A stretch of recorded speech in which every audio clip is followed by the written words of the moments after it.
Next প্রশ্নটা হচ্ছে alcohol থেকে ক্লোরো অ্যালকেন প্রস্তুতিতে PCl5 মানে ফসফরাস পেন্টাক্লোরাইড এবং SOCl2 মানে থায়োনিল ক্লোরাইড এর মধ্যে কোনটির ব্যবহার অধিক সুবিধাজনক এবং কেন? তাহলে অ্যালকোহল থেকে ক্লোরো অ্যালকেন যখন আমরা বানাচ্ছি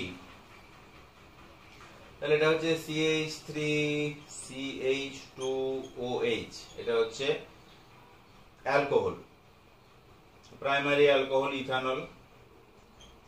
ক্লোরিনেশন করতে চাইছি, PCl5 দিচ্ছি, ফসফরাস পেন্টাক্লোরাইড দিলে CH3CH2Cl তৈরি হবে, সাথে POCl3 তৈরি হবে এবং HCl তৈরি হবে, HCl। তাহলে হয়ে গেল মনোক্লোরো একটা মানে ইথাইল ক্লোরাইড তৈরি হয়ে গেল বা ক্লোরো ইথেন তৈরি হয়ে গেল, সাবস্টিটিউশন হলো।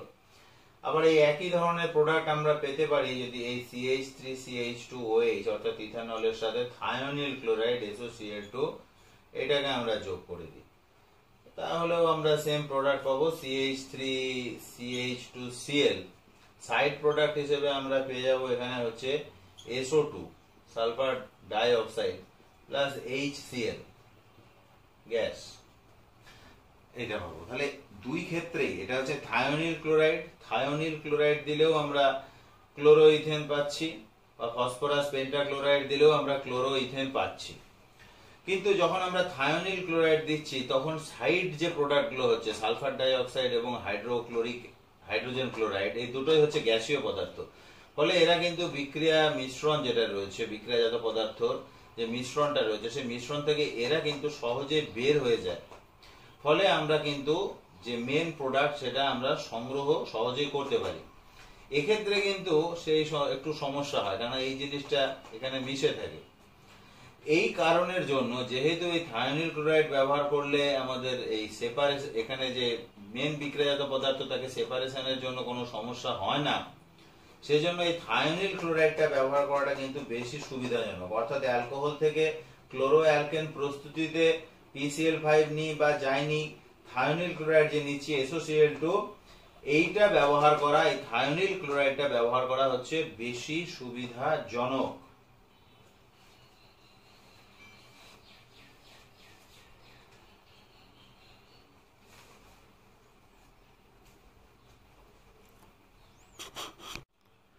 তাহলে এখানে প্রশ্নটা রয়েছে ইথানলকে গাঢ় সালফিউরিক অ্যাসিড এবং সোডিয়াম আয়োডাইড সহযোগে উত্তপ্ত করে ইথাইল আয়োডাইডে পরিণত করা যাবে কিনা যুক্তি দিয়ে বলো। বেশ, তাহলে এখানটাতে আমাদের যে বিক্রিয়াটা করতে হচ্ছে সেটা হচ্ছে ইথানল CH3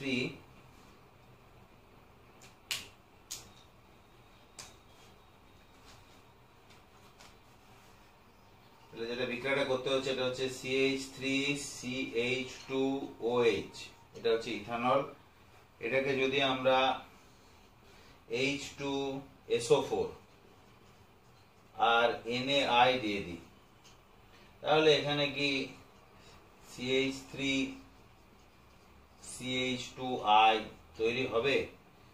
ঘটনাটা হচ্ছে না, এটা তৈরি হবে না।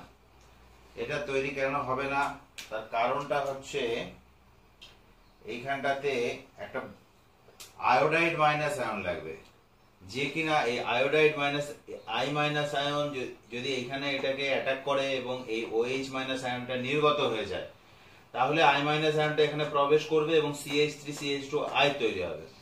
কিন্তু I- আয়নটা এখানে তৈরি হবে না। I- আয়নটা অ্যাকচুয়ালি কি হবে না I2 তে পরিণত হয়ে যাবে, আয়োডিনে পরিণত হয়ে যাবে। এখানে যে বিক্রিয়াটা ঘটবে সেটা হচ্ছে NaI প্লাস H2SO4, এখানে তৈরি করে দেবে I2, সাথে H2S তৈরি হবে, NaHSO4 তৈরি হবে আর জল তৈরি হবে।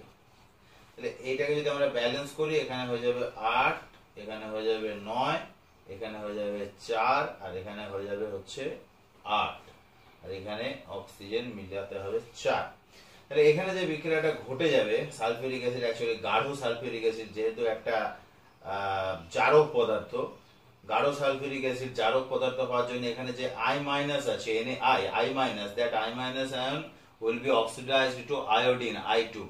যেহেতু I মাইনাস আয়ন I2 তে অক্সিডাইজড হয়ে যাচ্ছে, সেহেতু এক্ষেত্রে I মাইনাস আয়নের পক্ষে নিউক্লিওফাইলের ভূমিকা পালন করা সম্ভব হবে না, এবং এখানে I মাইনাস আয়ন এখানে এটাকে অ্যাটাক করতে পারবে না, ফলত এখানে CH3CH2I উৎপন্ন হবে না, ইথাইল আয়োডাইড তৈরি হবে না।